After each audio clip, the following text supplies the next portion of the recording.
I'm Primal Picky. Thank you for joining me for another BDSM United podcast. We often say that BDSM isn't always about sex.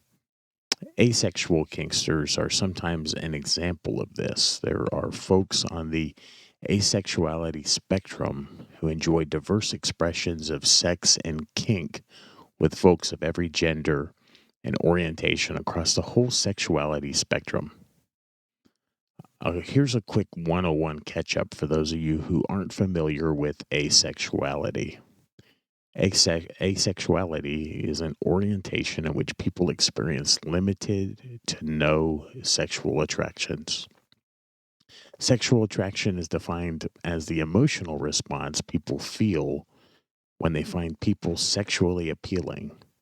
And this often results in a desire for sexual contact with people. You don't necessarily need to be attracted to people to engage in and enjoy sexual activity, BDSM, or kink. The asexuality spectrum is diverse, and for some, it's rather fluid. Some folks on the asexuality spectrum are sex repulsed, meaning they find the idea or the act of sex revolting. Some asexuals have high sex drives. Some asexuals masturbate and watch pornography, but don't partake in acts of sex and kink with others. Some don't masturbate or watch pornography. We need to make space for diverse expressions of sexuality and intimacy. So, asexuals can engage in kink and fetish play, and some folks separate sex and kink. You have sex repulsed asexual kinksters.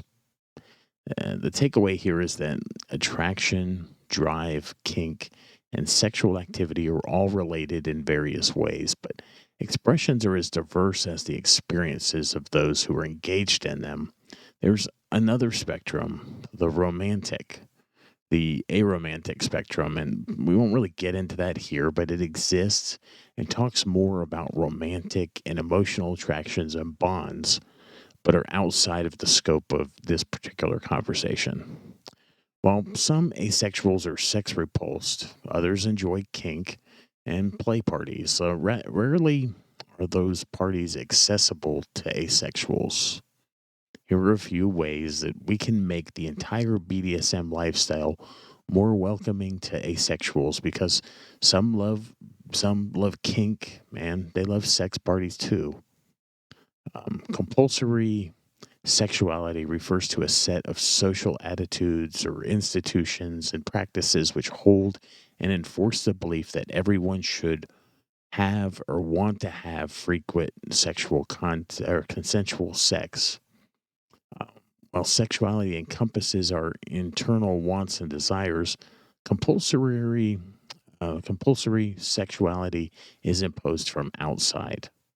Sexual and kink engagement should always be an intentional choice.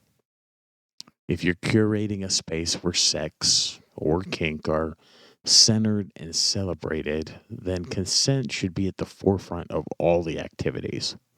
Consent should be enthusiastic, it should be ongoing. Your presence at a sex or kink activity does not imply your consent to engage with others, and that goes for asexuals alike. Of course, your presence implies that you're aware of sexual or kink activity, but any party worth their salt outlines expectations beforehand. It opens the party with a consent class or lecture or just a brief talk about consent and gives people the chance to discuss their triggers with organizers beforehand. Centering consent and acknowledging that we live in a world that mandates compulsory sexuality gives us the tools needed to help everyone curate an environment of intentionality. Everyone at an event should be in agreement about the guidelines of engagement. It creates an environment of sex positivity where sexual and kink diversity are celebrated, and the expectation that activity of a socially approved kind as mandatory is replaced with the enthusiastic consent and intention of all the people in attendance. Asexuals are capable of maintaining a sex and a kink positive attitude about sexual and BDSM activity and attitudes, even if they themselves are not participating. If we remember that asexuality is about attraction and that it has to do with self identity and not mandates for others, we can better understand one another. If we understand that we're all present to share the space and that consent is the key for expression, the space really becomes more inclusive. Once we stop holding the perception of asexuality as a monolithic sex hating group, we can better understand space for all diverse expressions of sexuality and kink. On a similar note, asexuals who attend sex and kink parties need to check their assumptions about those who experience sexual attraction at the door.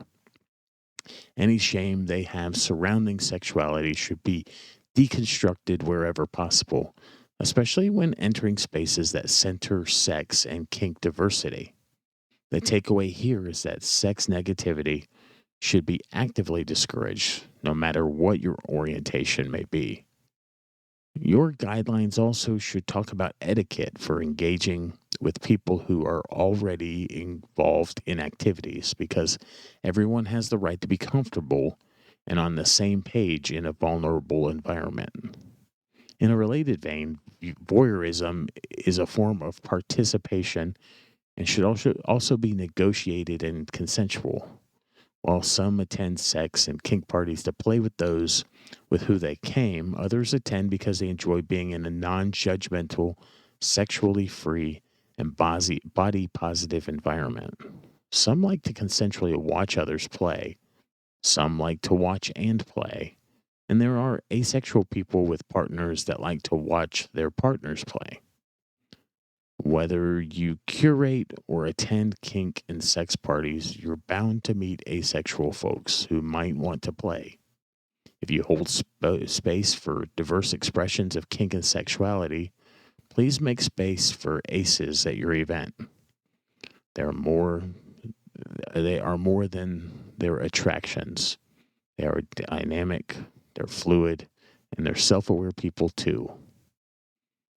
I'm Primal Piggy. You've been listening to a BDSM United podcast about a topic that isn't always talked about, asexuality in regards to sex and kink. Uh, you can find all of our resources at www.bdsmunited.com. And I really enjoyed talking with you today, and I look forward to talking with you again soon.